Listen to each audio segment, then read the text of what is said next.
자, 우리는 기나긴 구석기 시대와 신석기 시대를 지나서 이제 메탈, 와우.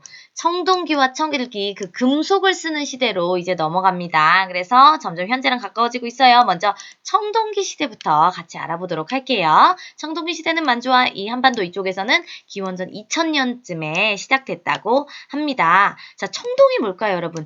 원래 동은요, 구리. 그래서 왜 우리 금메달, 은메달, 동메달 할 때 동이 그 구리 메달이에요. 그런데 그건 누렇죠. 근데 이게 좀 약해요, 구리는. 그냥 놔두면. 그런데 이 구리에다가 이런 금속을 섞으면 이게 색깔이 푸른색이 돼요. 그래서 청동이에요. 그런데 얘보다 훨씬 단단해지는 거죠. 그래서 이 청동을 썼던 거예요.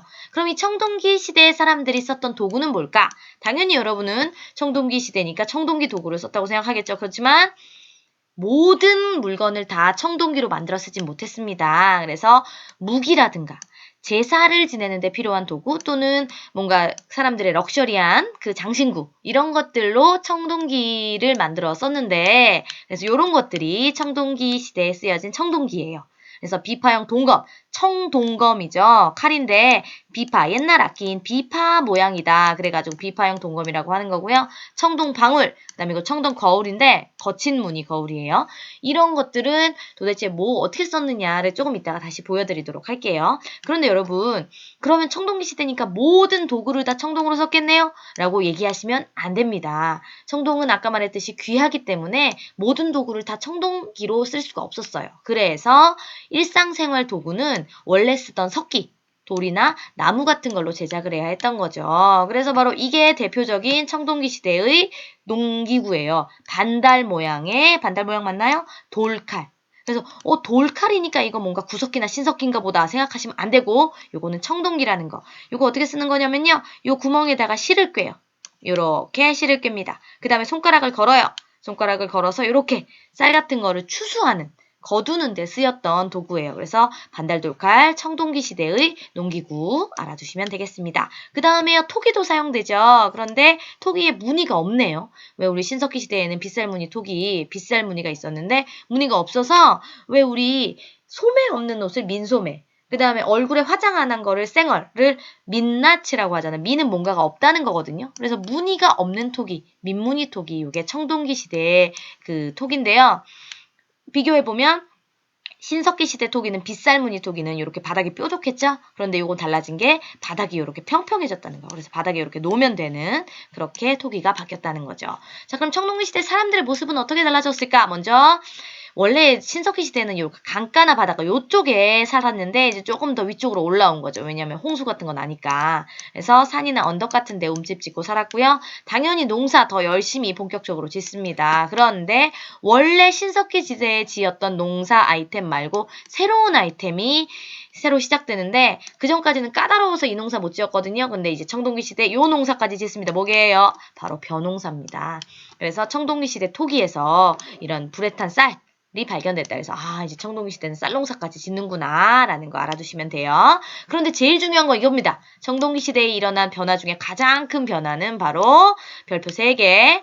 자, 청동기는 당연히 예전보다 기술이 좋아질 거예요. 농사 짓는 기술이. 그러면 똑같은 씨를 심어도 더 많이 농산물이 나온단 말이죠. 그러면 누군가는 우리 집 다 먹고 배불리 먹고도 남아요. 바로 잉여. 남는 게 생긴 거죠. 그럼 그게 우리 집에 뭐가 되겠어요? 그렇죠. 우리 집 재산이 되겠죠. 그러면 누군가는 그 재산을 많이 가진 빈부의 격차가 굉장히 커질 거예요. 부자가 되는 사람도 있을 거고 또 농사 제대로 못 지은 사람도 가난하겠죠. 그러면 이런 빈부격차 속에서 식량 생산이 많아진 사람들은 야 우리가 우리 재산 가지고 다른 사람을 부려먹자라고 생각하게 되겠죠. 그래서 부자는 야 쌀을 줄 테니까 너네 우리 일을 도와라. 우리 밑으로 들어와 라는 거죠. 그럼 이 가난한 사람들은 굽신굽신 하면서 그 사람의 쌀을 받아서 그 사람 밑에 지배를 받는 거죠.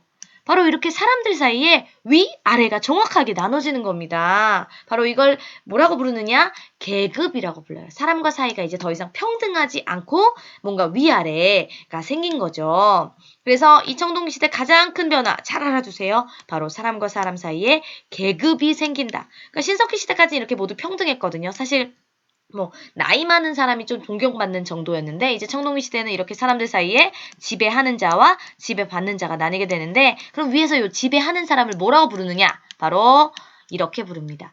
군장, 무리군, 무리의 우두머리, 장 또는 부족의 우두머리. 그래서 군장, 족장이라고 불리는 거죠. 그래서 이 사람은 부족을 다스리면서 그 하늘의 제사를 주관해서 하는 사람, 지내는 사람이라고 생각하시면 돼요. 그래서 이게 바로 군장 스타일. 아까 말했던 그 청동기, 아주 귀한 청동기들을 이 사람이 다 갖고 있는 거죠. 그래서 동검도 있고요. 청동 거울, 청동 방울 이런 것들을 다 몸에 이렇게 쓰고 있는 바로 권력을 나타내는 겁니다. 그래서 이게 여러분 청동 거울이요. 뭔가 얼굴 보는 건가? 이런데 그게 아니라 이렇게 군장이 목에 매달아요. 매달고 제사를 지내면 햇빛이 이렇게 와가지고 여기 반사된단 말이에요.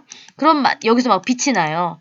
그러면 사람들이 볼 때 마치 군장에게서 막 빛이 와 이렇게 나는 것처럼 보여.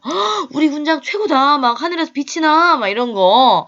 그래서 그 군장의 권력을 보여주는 거죠. 그래서 청동 거울이 이렇게 쓰였던 거고요. 이렇게 청동 방울 이렇게 들고 하면서 제사를 지냈던 거죠. 군장이. 자, 그 다음 청동기 시대에는요. 거대한 무덤들이 만들어져요. 이거 아시죠? 맞아요. 고인돌. 요거는 돌로 납작한 돌을 가지고 널을 만들어가지고 거기 안에다가 시신을 묻는 건데 이거 돌 진짜 크거든요. 한 돌이. 이거 한 사람이 옮기는 게 아니에요. 진짜 많은 사람들이 동원돼서 옮겼을 거예요. 그러니까 이 고인돌이나 돌널 무덤에 붙인 사람은 누굴까요? 그죠?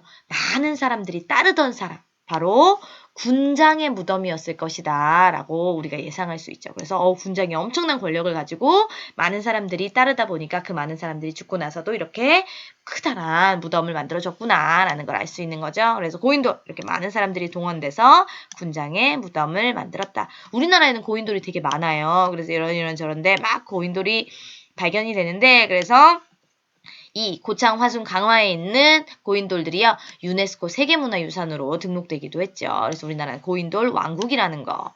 그런데 이 청동기 시대에 이렇게 막 군장들이 권력을 가지고 막 재산을 늘려가는데 욕심이 끝이 없잖아요. 그러니까 더 많은 재산과 더 많은 권력을 갖고 싶어서 주변을 정복하기 시작합니다. 그래서 점점 더 많은 땅들을 차지하고 많은 사람들을 내 밑으로 두게 되면서 이제 사람들이요. 굉장히 한 군장이 많은 땅을 갖게 된 거죠. 그래서 우리는 뭐라고 하느냐 이런 정복을 통해서 최초의 국가라고 부를 수 있는 것이 나왔다. 우리나라 최초의 국가 뭔가요? 바로 고조선이 요 청동기 시대에 이렇게 해서 탄생하게 되는 거죠. 그래서 청동기 시대에 이런 정복을 통해서 고조선이라는 나라가 탄생했다라는 거 알아두시고요. 우리는 다음 철기 시대로 갑니다. 철기 시대는요. 이제 철을 사용하는 시대죠. 그래서 철기 어떻게 쓰였는지 볼게요. 먼저 철기 시대는 당연히 철기를 썼겠죠. 그런데 이 철기가요. 발견하고 나서 보니까 우리나라에 굉장히 많이 묻혀 있는 거예요. 많이 매장되어 있는 거예요. 청동보다. 그리고 또 단단해요. 그러니까 굉장히 철기를 여러 군데 쓰는 거죠. 먼저 철로 만든 무기, 철제 무기가 쓰이고요.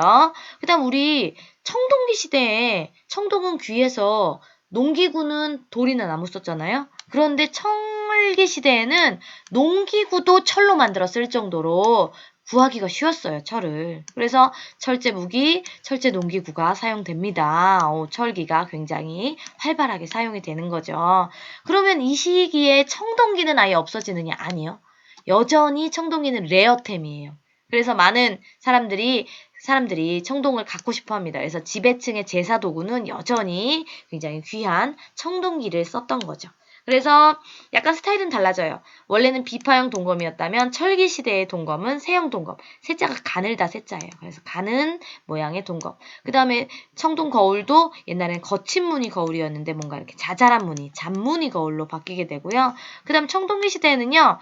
청동기를 만드는 틀이 발견이 돼요. 왜 우리 무슨 뽑기 만드는 것처럼 그래서 청동기 그 용액을 녹여서 여기다 이렇게 부어서 굳히면 이게 청동이 여기서 나오는 거죠. 이걸 뭐라고 부르냐. 이 틀을 거푸집이라고 부르는데 이것이 발견됐다는 걸 통해 알 수 있는 거. 우리가 청동기를 어디서 갖다가 쓴 게 아니라 우리 스스로 청동기를 만들어 썼구나라는 걸 우리가 알 수 있는 거죠. 그래서 거푸집 이것도 잘 알아두시고요. 이렇게 철기 시대에는 철로 만든 농기구가 쓰이고 철로 만든 무기가 쓰이면서 더 농사가 잘 되고요. 그 다음에 더 전쟁도 많이 합니다. 그러면서 정복을 많이 하게 되니까 이제 이 만주와 한반도에 고조선은 곧 없어지거든요. 그러면서 여러 국가들이 고조선 없어진 그 땅에 여러 국가들이 이렇게 나타나게 된 거죠. 그래서 철기 시대에는 부여, 고구려, 옥조동의 사만 이런 많은 국가들이 생겨나게 된다는 것까지 알아두시면 되겠습니다.